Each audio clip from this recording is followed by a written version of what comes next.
Lord Chaitanya Mahaprabhu and Lord Nityananda arose simultaneously on the horizon of Gauda to give wonderful benedictions to everybody in the world and to bring the light of transcendental knowledge into everyone's heart. And when the Lord comes with all his associates. Generally, devotees are born in pious lands where the Ganges or other sacred rivers flow. When Sri Chaitanya Mahaprabhu's eternal associates came to the world, they took birth in far-flung places. Why? Because Sri Chaitanya Mahaprabhu's mission was to go to every town and village and make sure that everyone had an opportunity to be swept away by the tide of the Sankirtan movement. His generals came from various places and backgrounds. Sanatan and the Rūpa were outcast in the world because they had taken up the employ in the current government, which was considered to be outside the Varnashram system. And Srila Haridas Thakur was from a completely different culture that wasn't honored or respected at that time in the Hindu society. He was considered an outcast. But Sri Chaitanya Mahaprabhu gathered in all those eternal associates who had taken birth in various places. And in the fold of Lord Chaitanya's movement, they began to teach the tenets of chanting the holy names of the Lord as per the instructions of the Srimad Bhagavatam. In the Srimad Bhagavatam, Shukadeva Gosvāmī says, Kirata hunandra pulinda pulkasha abhira sumba yamana kasadaya yene chapa pariyara pashraya shraya shudyanti tasmai pravavishnave namaha. That it doesn't matter which culture one comes from. In fact, all of the above mentioned are from those cultures which seem ill-fitted for practicing the pure religion of Varnashram. But Srimad Bhagavatam is transcendental to Varnashram because it brings the message of Krishna from the spiritual world through the pure devotees. It's the Bhagavat Marg. And therefore Shukadeva Gosvāmī says, inconsequential which place you come from, because of the power of Lord Vishnu invested in his devotees.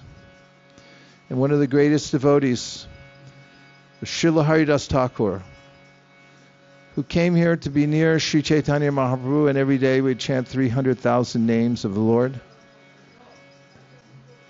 This Siddha tree was planted by Sri Chaitanya Mahaprabhu himself, who had come to this place every day to see Haridas Thakur. The pujaris wouldn't let him in the temple. He was considered an outcast, but the Supreme Personality of Godhead, Lord Chaitanya, came to see him personally every day.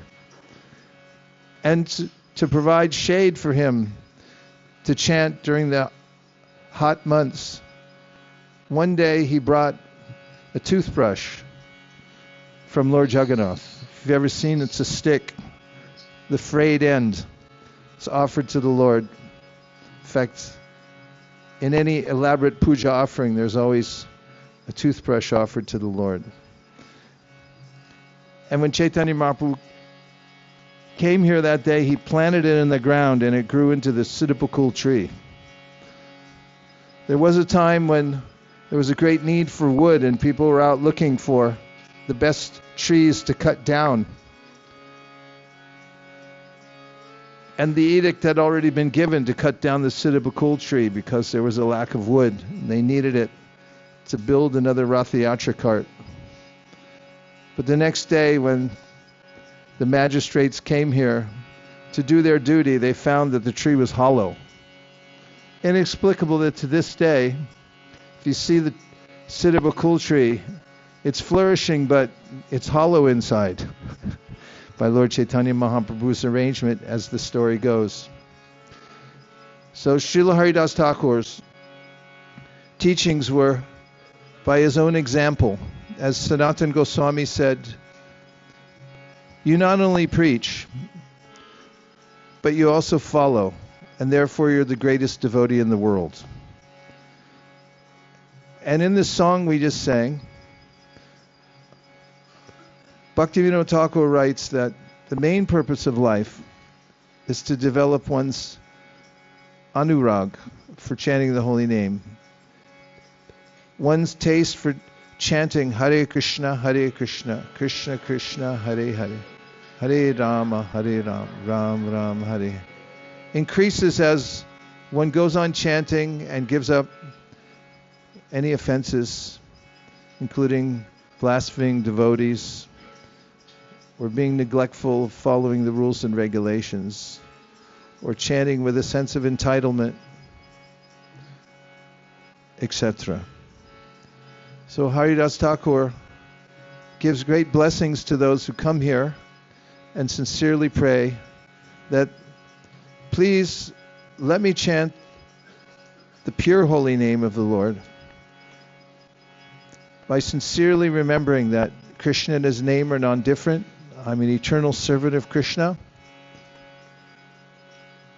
And by going on chanting the holy name of the Lord, our heart will become purified, and Krishna, who's non-different from his name, will make all arrangements for us in our eternal service.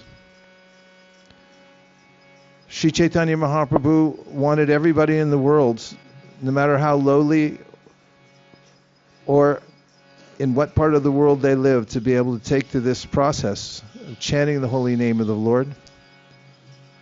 And therefore in this song, Bhaktivinoda Thakur writes at the end, if we can just get the mercy of Lord Chaitanya Mahaprabhu, then at the end of this life, Sheshe Vrindavan Radhe Sham Pabe Darshan, by diving into the great ocean of the Sankirtan movement, following in the footsteps of the servants of the servants of the servants of Srila Haridas Thakur, Srivas Thakur, Godadhar Pandit, Advaita Acharya, Sri Nityananda Prabhu, calling out for Lord Gaura's mercy. When one leaves this world, then one will see Vrindavan. One will see Radha and Krishna. And it's not that the word hasn't gone out. Today, when we were on the Grand Road,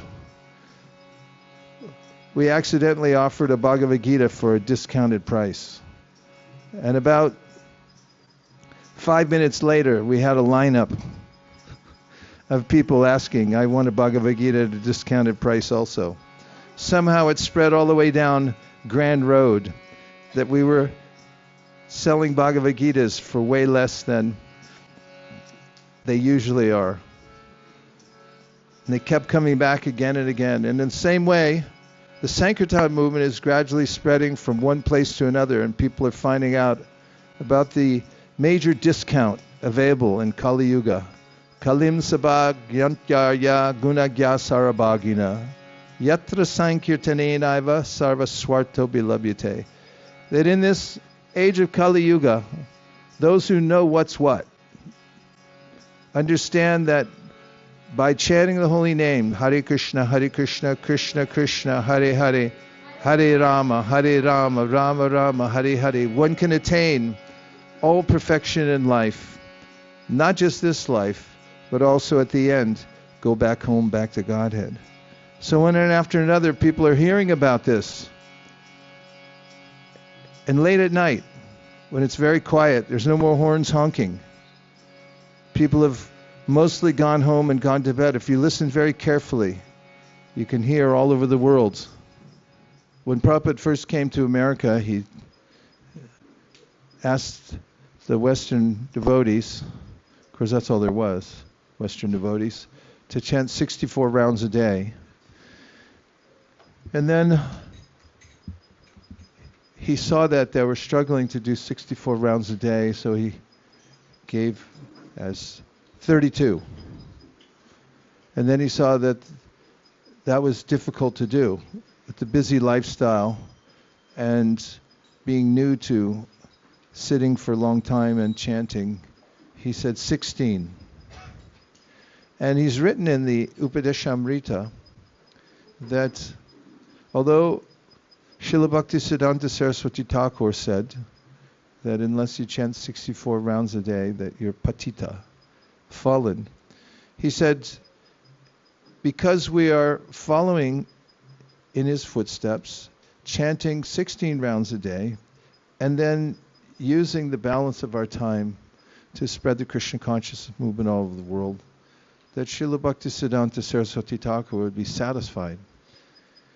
And this prescription is extremely powerful.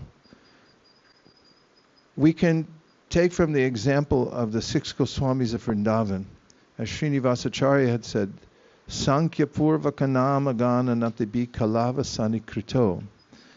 They counted the number of rounds that they would chant every day, or the number of times they would bow down.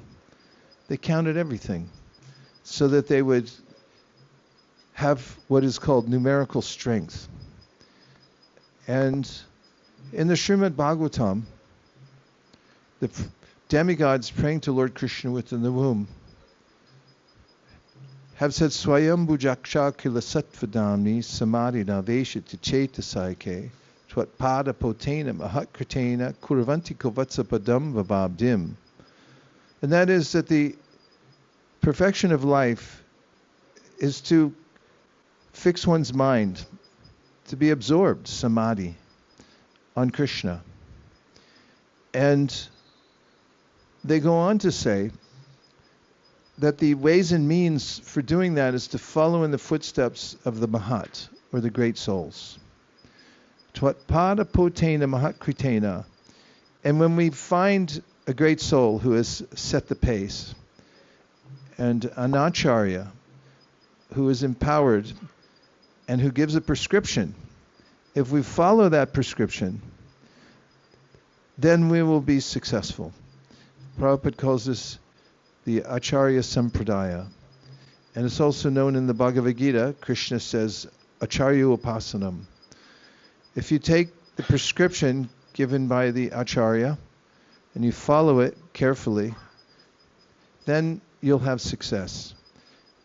And the success is so dramatic that the demigods say, Tvatpada potena mahatkritena kurvanti govatsapadam-vibhavaḥ. And that is the material world's an ocean. And it's impossible to cross the ocean. In fact, people try in various ways to overcome the problems of life. The Kaviraj Goswami in the Sri Caitanya-caritāmṛta says, these temporary methods for trying to cross the ocean are like grabbing onto the tail of a dog and expecting it to pull you across the ocean. Come here, Poochie. And you hold on to its tail. Even if it was a very strong dog, it wouldn't make it very far.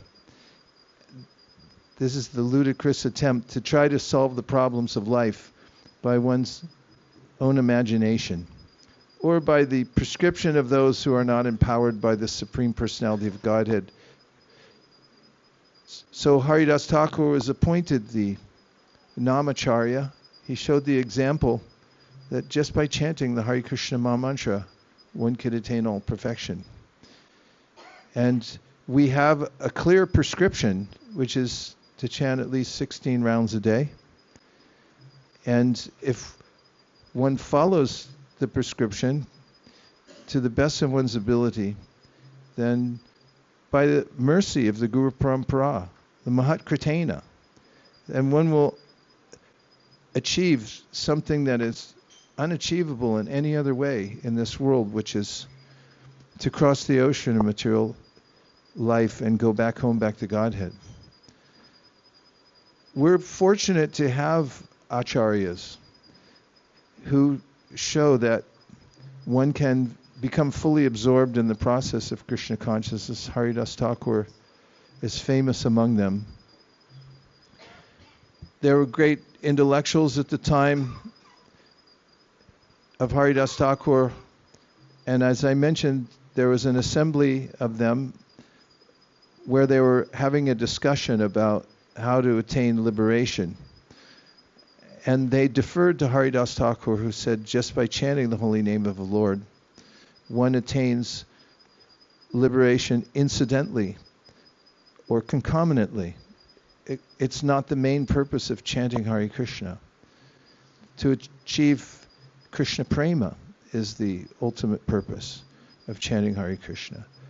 And he said in that assembly that by chanting Hare Kṛṣṇa, one naturally becomes liberated without any extraneous endeavor, just by repeating the names of the Lord.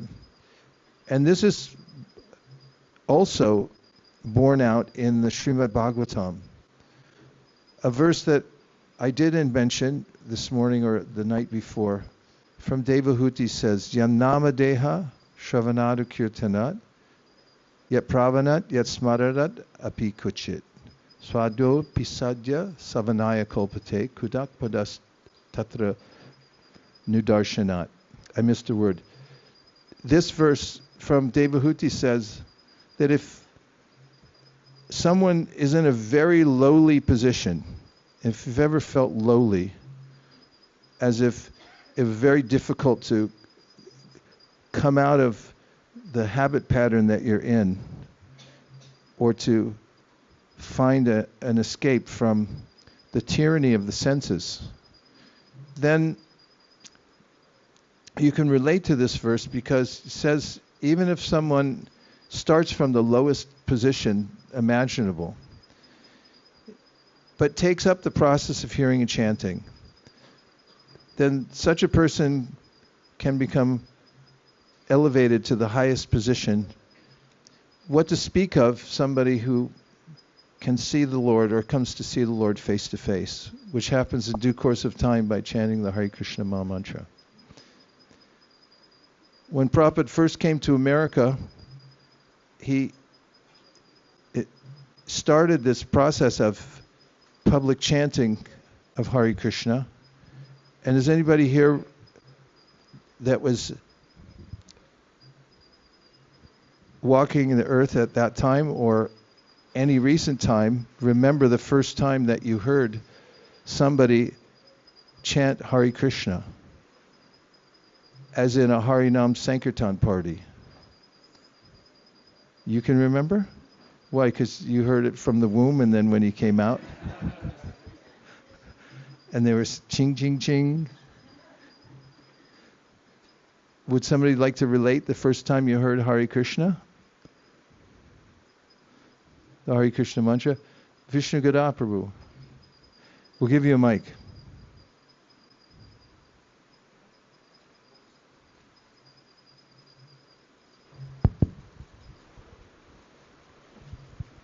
Thank you.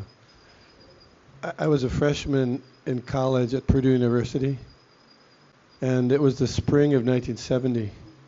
And at that time, it just been the Kent State massacre, and there were demonstrations in every, colleges all over the country. But some devotees from New Vrindavan came to the campus, and they were chanting in the campus mall. They had shaved heads, and they had 2 kids with them. And they were chanting, and it was just revolutionary. And of course, in that time, it's probably still, there's a lot of the Campus Crusade for Christ people were there. And they were, after they chanted, the devotees spoke. And it made a lot of sense. But these Campus Crusade people were just, criticizing, blaspheming devotees. And they were so cool.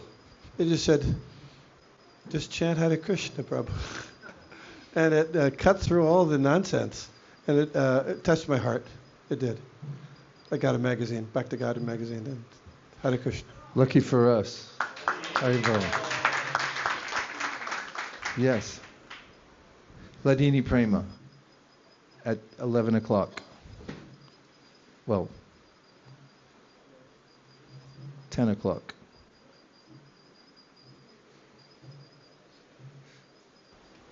Hare Krishna, Guru Maharaj. So I was 7 years old. This is like 10 years back. I come from a town called Baroda. It's in Gujarat. And a new center was opened, ISKCON Baroda. And then in the daytime, me and my mom were at home, and somebody knocked on her door. So there was a white body person, tall. And Indian women, they are generally shy, and white body come at your doorstep. And chopdi is a Gujarati word, which is a book. So he knocked and he said, my mom opened the door a little bit, and he said, please buy one chopdi. So, like, please take one book. And then my mom gave some rupees and she took the book. And then he said, chant, this is the Mahamantra. And then he said the Hare Kṛṣṇa Mahamantra. And now that you asked the question, if you remember, it's coming to my mind that that's the time when I heard the Mahamantra first time, 30 years back. All glories to Srila Prabhupada. What did it feel like when you heard the mantra? What was it like? It was just the whole experience of somebody out of the country coming and giving Krishna book at your house. So I was just in awe, how is this, how does this work? But now I know. Now you know. Now I know. Michael. The mic to Michael. Mic to Michael. We all want to hear this one. Okay, go ahead. Hare Kṛṣṇa. Hare Kṛṣṇa. Hare Kṛṣṇa. So this goes 2 years back. I was in college, and I got tired of questioning what is life. So I remember buying a course online, and then one of the gurus, he told me about the Hare Kṛṣṇa mantra. And okay, I'll chant it. He said all the benefits. And then, I remember listening to the video to watch it. He showed. And then all of a sudden, I just hear basically kirtan. It was an old school Prabhupada tune. It was Hare Kṛṣṇa. And then I'm like, oh, okay, cool. And I started chanting to it. And then all of a sudden, I just hear Prabhupada, this transcendental sound vibration, talking about it. And I'm like, oh, okay. And it was nice. And then over time, I just keep chanting and chanting and chanting. And now I'm in India.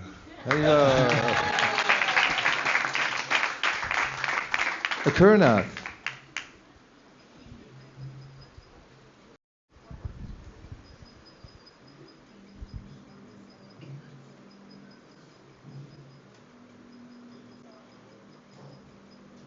The first memorable time, I'm sure I heard the mantra in the album of the musical Hair and things like that, but the first memorable time, I went to a school. I was in 8th grade. It was called the Abbott School in Miami Beach. Actually, Pushta Krishna went to that school before. It only went up to 6th grade when he went there. He's older than I am. But the devotees actually from the Coconut Grove Temple in Miami, they came there, and Indra was there, and Kushakrata and some other devotees. They came, they gave us laglus and they chanted, and I was dancing and Indra was bouncing. He had a pad on his mridanga, and we were bouncing bellies while we were dancing and chanting. And what did it feel like? What was your thought during and after? I wasn't convinced. It was just a fun and happy thing to do that these guys, and they told us, this is a process of self-realization that's just chanting and dancing and feasting, and it's just all happiness and stuff like that. But I wasn't, I was still a science student. I was kind of atheistic. I didn't really, I wasn't convinced of the philosophy or anything, but I just thought it was a fun thing. And then later, when I met devotees, I was, in fact, our school then we went to the temple. I remember they distributed to us popcorn with turmeric on it, and the temple was painted these funny colors yellow and green and bright colors and stuff. But it made me when a devotee came to the campus and was sitting under a banyan tree and chanting, I had already chanted, so I wasn't shy to go up to him and say, oh, Hare Kṛṣṇa, and sit down and chant with him, and that's when I really started getting moved by it more. He gave me a cookie. Got to be a little careful.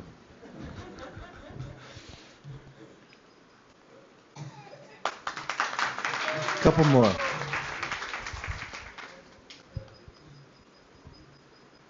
Sharing means caring. 1971, I had just graduated Catholic high school, and with my best friend, we decided, we had our parents' permission to come to California for the summer, see what it was like. And we stayed in an apartment in Berkeley on Durant Avenue. And it just so happened that the Hare Kṛṣṇa temple, the Berkeley temple, was on Durant Avenue at that time. And so there were devotees outside giving out invitations to a feast. And my friend didn't want to go, but I went alone. It turned out to be my god sister. I haven't seen her in many, many years. It was a wedding. And it was kind of mind-blowing for me because, here's a fire going on, and Lord Jagannath was there, and the only point of reference I had seeing anything like that were Indian totems. So in my mind, it was like totems and, Native American Indian, and fire, and this girl with dots all over her face, and they handed me this plate of prasadam that was all different colors, but I loved it. The incense, I just felt like it was, I don't know, I was just so impressed with the sensualness of it, the smells and the tastes and the sights and everything. It left but nobody spoke to me, so I knew nothing about what was going on. I knew nothing about that it was even a spiritual movement, nothing. I just went and took prasadam, and everybody was friendly, and I left, and it left a real strong impression of a beautiful experience.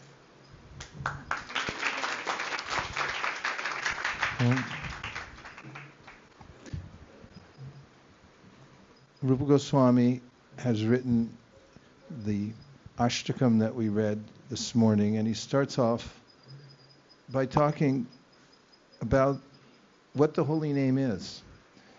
And he says, Nikila Shruti Mali Ratnamala Dutini Rajita Pada Pankajanta I Mukta Kaleru Pasyamanam Paritastam Hare Rāma Samshrayami. Starts by saying that the crown jewels of all the Vedas are the Upanishads. And if you sneak in to see the personified Vedas and the personified Upanishads for Mangalartik, they're personified. The prayers personified Vedas? It's conversation between the different personalities who are personified aspects of the Shastra. So he says, does Bhaktivinoda Thakur, when he's describing this first verse, that these Shrutis personified, they have an altar and they're worshipping the holy name. And in other words, in all of the Vedas, the very essence and the point one comes to when one finds the real purpose of the Vedas is the holy name. And therefore that's what they're worshipping. And then he says, Aimukta Kaleru Pasyamanam, that those who are liberated souls, they chant Hare Kṛṣṇa. Or those who chant Hare Kṛṣṇa become liberated. Paritasvam Harinama Samshrayami, and therefore he says, that's where I surrender. I take full shelter there of the holy name. Then he says, Yannama Deha Muni Vrindagehe Janaranjanaya Panamakshara Krite Tomaradada Pir Managaruttiritam Nikilogratapa Patalimbalumpasi. And that is that the holy name is a festival. When the holy name is chanted, it's as if a festival is manifested for the devotees. And then he goes on to say that if somebody even incidentally hears the name or says it, and in this case, he mentions that if they say it derisively, like, one of you Hare Kṛṣṇa people get out of here, then it's too late. In fact, in the Chaitanya Bhagavat, there's a story of devotee of Lord Nityananda. His name is Gadadhar Das. And he's very enthusiastic about getting people to say Hare Kṛṣṇa. So he went to the Qazi's palace, which was a dangerous thing to do because he could have been slain there for just walking into the palace. And he began demanding that the Qazi come out and chant Hare Kṛṣṇa. And he caused such a ruckus that the Qazi came out. And he was a little amused because he saw this little devotee, like a cowherd boy type of person, follower of Lord Nityananda, demanding that the Qazi chant Hare Kṛṣṇa. And he said from his balcony, "That's all right. I'll chant Hare Kṛṣṇa another day." And then Gadadhar Das started to dance. And he said, "That's all right. You already did. It's too late."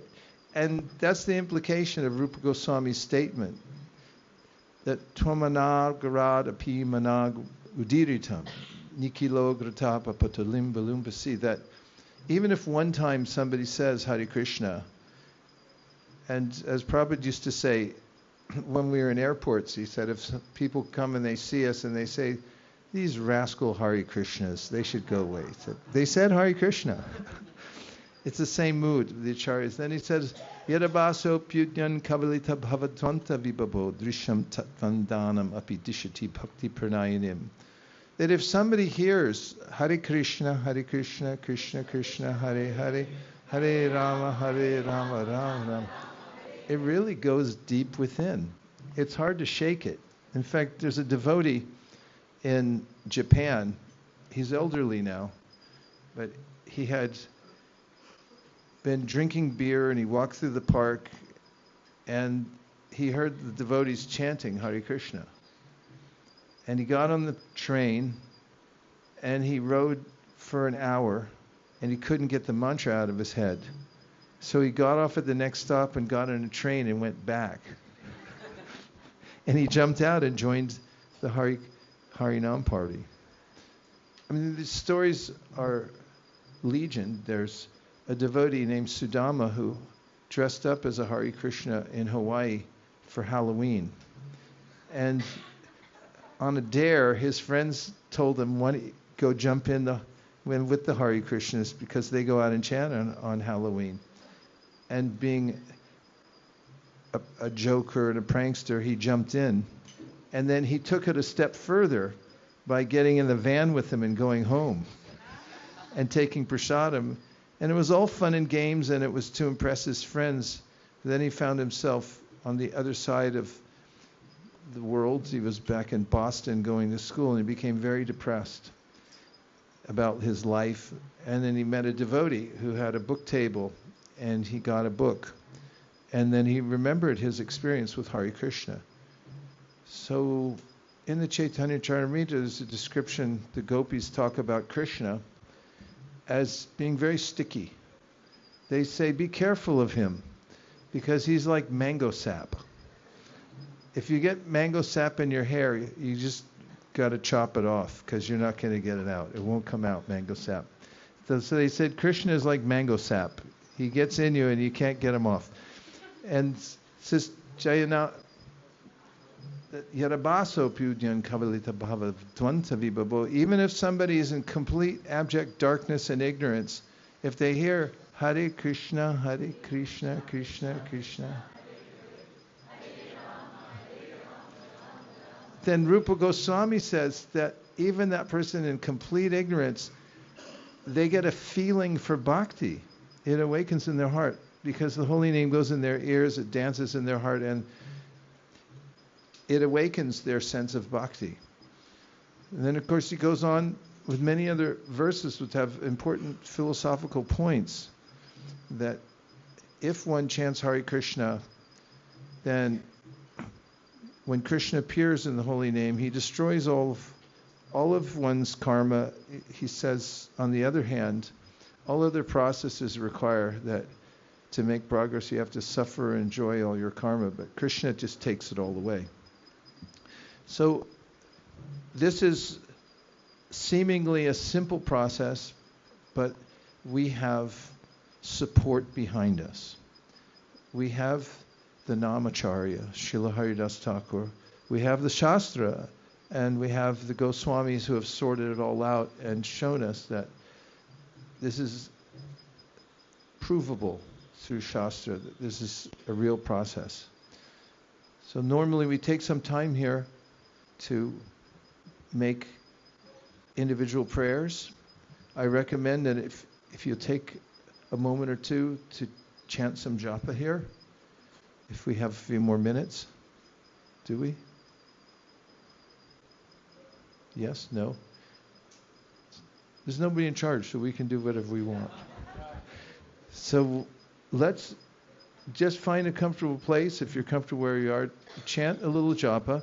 And I recommend, you've heard of Kalpavriksha trees. Well, if there ever was one, it's the Siddhabakul. It's witnessed all of the chanting of Haridas Thakur and millions of devotees coming here and praying. It's very helpful to make a prayer. This place, to be able to fully take advantage of the process of chanting Hare Kṛṣṇa and remember it as a samskar in your heart. So, shall we take a few minutes? So it is now 1:32. So take some time till 1:45 to chant japa. No talking, just chanting and meditating and making a sankalpa for the rest of your life from this place, and make a prayer to Srila Haridas Thakur. Everything's in process. Something's being done. So whenever the rickshaws are available for everybody, Prabhu will let you know, and then we can decamp. It's been yes?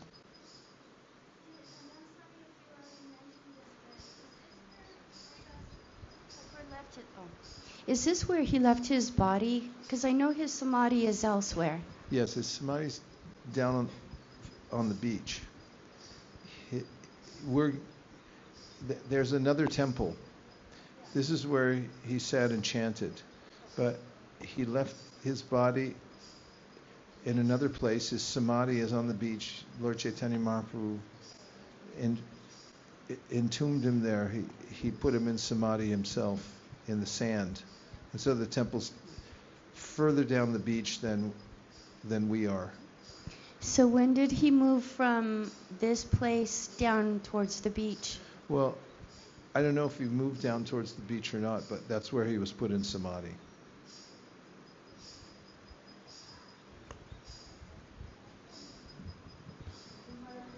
Yeah?